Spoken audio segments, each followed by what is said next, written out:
안녕하십니까. 평생투자입니다. 오늘은 11월 14일 월요일입니다. 오늘은 시장 이야기가 아니고요. 책 이야기를 좀 해보려고 하는데요. 일단 책 이야기를 하기에 앞서서 제가 회원분들과 많이 통화를 하는데요. 많이 통화를 하면서 뭐 거의 항상 하는 말이 어떤 책을 뭐 최근에 읽고 있느냐, 어떤 책을 읽어봤느냐 이런 이야기를 좀 드리는데 뭐 나름대로 뭐 어떤 사정도 있고 뭐 바쁘기도 하고 해서 책을 좀 많이 못 읽는 것 같다라는 생각이 좀 드는데요. 어, 저는 요 이야기를 꼭 하나 하고 책 소개를 좀 드리고 싶습니다. 일단 저는 책이 저 개인적으로는 저는 어, 다독이 맞는 것 같다라는 생각이 들어요. 왜냐면 저는 예를 들어서 어떤 책 한 권을 사면 단 한 줄이라도 도움이 되면 돈 값어치는 했다 이렇게 보거든요. 그래서 일단 저는 어떻게 활용을 하냐면 많은 어떤 책의 어떤 일단 저의 뇌에 많은 어떤 인풋이 들어와야 된다고 봐요. 그러고 나서 그 많은 인풋들 안에서 관찰하고 테스트하고 이런 과정에서 어떤 사고가 확 넓어지는 이런 것들이라 생각을 하거든요. 뭐 당연히 책을 읽고 까먹는 게 맞겠죠. 많은 책을 읽었으면 많이 까먹겠죠. 근데 그 까먹는 게 전부가 아니라 그런 어떤 이런 과정들에서 사고가 확 유연해지고 좀 이렇게 넓어지는 그런 것에서 좀 책을 좀 많이 주식책을 많이 보셨으면 좋겠다 이런 이야기를 드리겠습니다. 벌써 재미가 없죠. 제 목소리가 좀 졸리기도 하니까 책을 좀 빠른 그 속도를 유튜브를 좀 빠른 속도로 보시면 좋을 것 같고 어, 제가 이거를 좀 깊게 좀 설명을 할까 생각을 하다가 어차피 이 책을 읽으셨으면 좋겠다라는 생각에 제 느낌점만 좀 이야기를 좀 할게요. 일단 이 책은 PER 하나로만 책을 쓴 책입니다. 근데 우리가 흔히 PER은 뭐 매일 듣잖아요. 시장을 이렇게 보다 보면. 근데 그 PER을 좀 깊게 생각해 볼 기회를 좀 주는 것 같아요. PER에 대해서.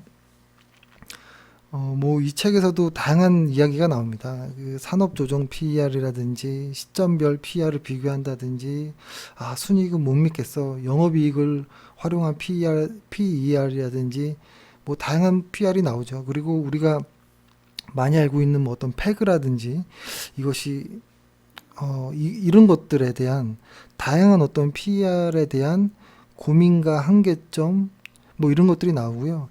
그 마지막에는 그 PER을 잘 활용하기 위해서 합성을 합니다. 그 합성하는 그 내용들 저는 그게 상당히 좀 좋았거든요. 일단 결론부터 이야기를 하자면 이 책에서 말하는 이 PER 요 하나에는 다양한 어떤 좋은 점도 있지만 한계점도 있거든요. 그래서 요것을 이 책에서는 F 스코어라는 것과 이제 섞습니다. 섞는데 요것에 대한 것을 뭐 잠깐 이야기를 좀 드릴 것인데 저는 이런 느낌이었어요. 이 책을 보면서 여기 보면은 뭐 조엘 글린블란트도 나오고 마법 공식 책을 쓴 그다음에 워렌 버핏, 벤저민 그레이엄 등 유명한 사람들이 생각하는 PR에 대한 것도 좀 나오지만 핵심은 이 PR 하나만으로도 충분한 프리미엄 가치가 있다라는 것인데 여기에 무언가의 조건을 하나 더 달면 이건 정말 매력 있는데 이런 생각이 들 정도입니다. 이게 너무 심플한 것 같아요. 우리가 어떤 막 이렇게 고민해서 가치 평가하고 이런 느낌이 아니고요. 눈으로 보면 바로 나오는 듯한 거거든요. 특히 PER 중에서 단기 PER, 1년짜리 PER 말고 장기 PER, 그러니까 장기 PER이라고 하면 사람마다 다를 수 있지만 이 책에서 이야기하는 10년 평균도 될 수 있지만 경기 사이클에 맞는 그런 주기에 맞는 PER, 뭐 경기 사이클이 만약에 5년이다.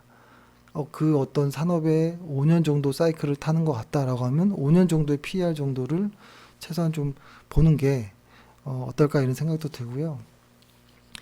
어, 요거를 한번 보여드려 볼게요. 그래서 어, 여기를 보면 요런 이야기가 나오거든요. 그러니까 요런 것과 관련해서 그러니까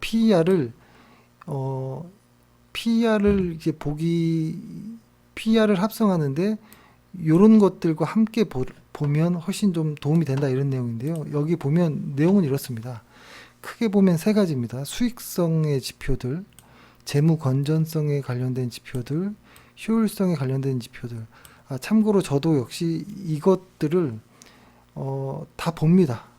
다 보는데 예전에는 이렇게 표를 해가지고 저도 역시 뭐 이렇게 계산도 하고 다 했었지만 지금 계산까지는 하지 않지만 반드시 이렇게 체크하는 부분이고요. 예를 들어서 이런 겁니다. ROA를 보는데 만약에 올해 ROA, 재작년에 ROA가 예를 들어서 뭐 10이었다. 근데 올해 11로 됐다. 이런 어떤 이거는 뭐 네이버 증권이든 사업보고서든 다 나오잖아요. 이렇게 된다면 점수를 매기는 겁니다. 예를 들어서 첫 번째는 ROA가 음수이면 그냥 0점, 양수이면 1점 이렇게. 그래서 ROA가 양수니까 1점, 그리고 ROA가 작년보다 상승했으니까 1점. 이렇게 만약 상승하지 않았다면 0점을 주는 거고, 뭐 OCF도 영업활동 현금 흐름도 마찬가지입니다. 영업활동 현금 흐름이 양수이면 1점, 그러니까 플러스면 1점이라는 거겠죠. 그리고 상승했다면 만약에 OCF가 1000억 벌던 회사가 올해 만약에 1200을 번다. 그러면 이게 상승했으니까 1점. 뭐 이런 식으로 이렇게 쭉 줘가지고 이게 총 9개인데요. 하나, 둘, 셋, 넷, 다, 열, 일곱, 여덟, 9개인데 한 8에서 한 9점짜리 의 기업과 플러스 낮은 PER에 있는 것들을 매치하면 확실히 좋은 성과를 얻었다라는 건데요. 이게 그럴 수밖에 없는 게요. 예를 들어서 PER에 대한 이런 이야기들이 많죠. PER이 높은데 현재도 높아요. 시장 평균보다 높은데 계속 높아지는 경우도 있어요. 계속. 이거는 이 회사가 그러한 어떤 성장성을 유지하고 있다라는 것이 맞다면 계속 PR이 높아지면서 주가도 상승할 수 있거든요. 이런 어떤 내용도 있고. 근데 예를 들어서 PR이 상당히 낮아요. PR이 상당히 낮은데 이거 왜 이렇게 낮지?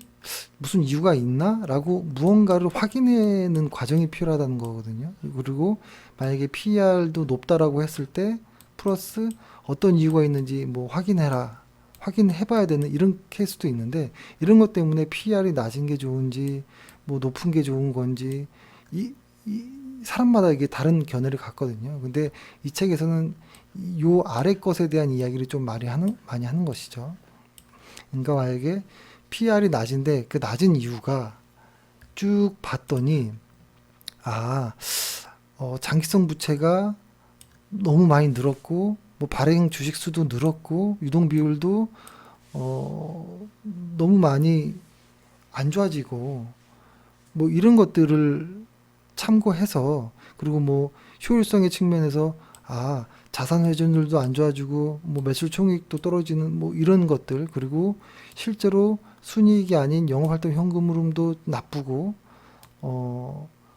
순이익 그 총자산 대비 순이익인 ROA도 상당히 떨어졌네. 그렇다면 PER이 낮은 게 합리적이겠구나. 뭐 이렇게도 볼 수 있는 거거든요. 그래서 만약에 PER이 낮은데 이러한 요소들이 다 아니라고 이야기할 때, 그러니까 다 좋은 기업인데도 불구하고 PER이 낮게 떨어질 때는 그건 한번 해볼 수 있는 그런 것이죠. 근데 이런 것들이 보통 이렇게 보면 어떤 종목을 이렇게 보면은 종목이 있고 어떤 가격 여기에서 멈춰지는 경우들이 많고 만약에 보더라도 매출, 영업이익, 순이익, 뭐 영업이익률 혹은 뭐 ROE EPS 뭐 요 정도만 보는데 여기에서 이야기하는 이 부채 비율도 보고 영업활동 현금 흐름도 보고 요거 상당히 중요하거든요. 매출 총이익, 그다음 자산 회전율 요것들은 잘 안 보거든요. 근데 요런 것들을 봤는데도 불구하고 우상향하고 플러스되고 이런 기업이라면 PER이 낮다. 그러니까 PER이 과거에 어떤 이런 PER과 비교했을 때 상당히 낮은 위치에 있다. 지금 이거는 삼성전자의 PER인데요. 그렇다면 해볼 수 있다라는 것입니다. 이것을 이분이 학교에서 논문으로 이제 연구했던 이런 내용들인데요. 저의 생각은 이렇게 결론이 짓더라고요. 이 회사, 그러니까 이런 내용들을 좀 보면서 이 책에서도 벤저민 그레엄과 오렌 버핏 이야기가 나오는데 이거를 보면서 어떤 느낌이 드냐면 워렌 버핏의 어떤 흐름이 좀 보이는 것 같더라고요. 만약에 과거의 어떤 그 워렌 버핏의 스타일에서 지금의 워렌 버핏 스타일로 변화되는 그런 모습들. 그러니까 과거에 어떤 싼 주식만 샀던 버핏이었다면 지금은 요런 다양한 것들을까지 보는 그런 버핏으로 변해 있는 이런 모습이 좀 느껴지거든요. 감히 제가 그냥 생각해 본다면 그러니까 요거 그러니까 제가 이거 어떤 회원분과 통화하다가 느꼈던 건데 PER을 좀 이렇게 많이 이렇게 이야기를 해보니까 PER을 들어봤는데 정확한 PER의 어떤 의미를 잘 모르시는 경우들이 있더라고요. 그래서 PER에 대한 가장 많이 이야기하지만 잘 모르는 것에 대한 책이 뭐가 있을까 하다가 예전에 봤던 책인데 주말에 한번 다시 좀 보고 이렇게 방송을 하게 되었습니다.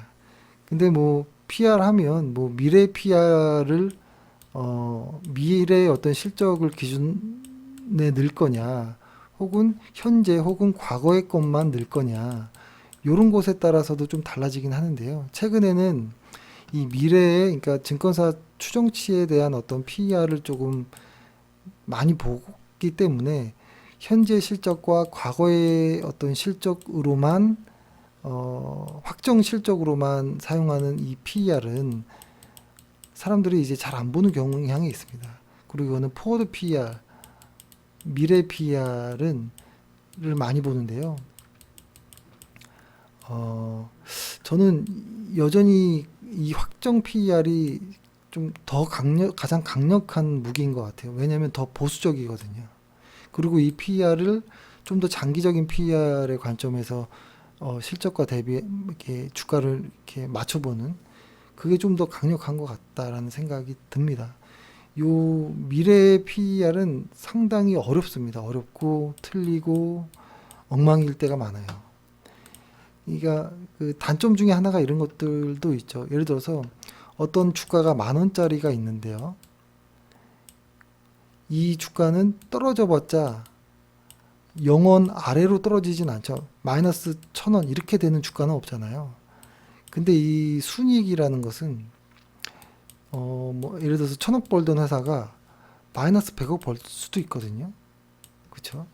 요랬을 때 PER에 대한 어떤 한계점들이 그렇죠? 그러니까 이 실적을 주가가 반영하기가 100% 반영하기는 좀 어려운 부분들 이런 모습들도 좀 있거든요. 근데 그렇지만 이 PER을 이 책에서 이야기하는 이런 어떤 F스코어 이런 과정들을 함께 봄으로써 충분히 활용할 수 있겠다라는 생각이 듭니다. 그래서 이 책은 뭐 주식을 오래 하신 분들도 보시면 좋고요.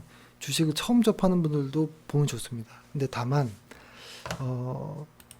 해석이 상당히 매끄럽지 못하고 조금 답답한 부분이 좀 많이 있습니다. 근데 책을 참고 끝까지 보면 그래도 좋은 책이구나. 이거는 읽어봐야겠네. 이런 생각이 확실히 듭니다. 그래서 이 책을 좀 소개해드리고 그렇습니다. 그래서 다음에는 뭐 PER을 이야기를 했으니까 이왕 다음 주에는 ROE를 좀 잘 설명한 책이 있나 좀 찾아봐서 ROE에 관련된 책을 좀 소개하도록 하겠습니다. 예, 오늘 고생 많으셨고요. 예, 다음 주에 뵙겠습니다. 아니, 내일 뵙겠습니다. 감사합니다.